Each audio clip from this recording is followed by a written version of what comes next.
across many different metabolic processes in many different target tissues, we see beneficial effects of ketone bodies. Now, many of these studies are done in rodents or in cells or preclinical models, and it's only now that we're beginning to get a handle on how these might relate to human physiology. But the point is that the potential is there, and over the next number of years, I'm sure we're going to get answers as to whether these preclinical promising results translate into real effects within humans.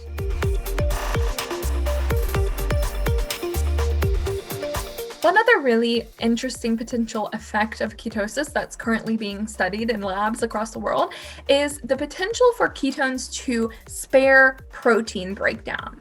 Okay, so our muscles, in a state of prolonged fasting or starvation, our body will start breaking down our muscles in order to get glucose to the brain. But if you recall, ketones played a really key role in avoiding our body having to do this because they were able to provide energy to the brain.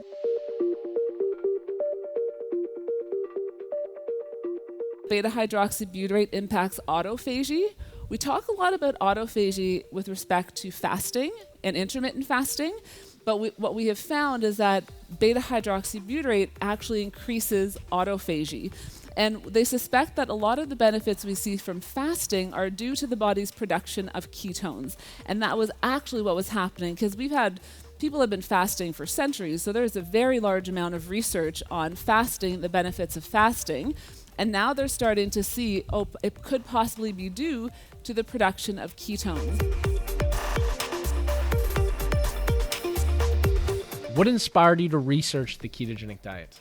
When I first started studying the ketogenic diet, the research was very limited and primarily focused on seizures. Since then, I've come to learn so many other benefits of the ketogenic diet, including the benefits for the brain, how ketones are a superior source of fuel for it, and how it can positively help all of the processes involved in aging. Just by simply changing the foods that we consume and the ratio or even the timing in which we consume them in can drastically help improve our health.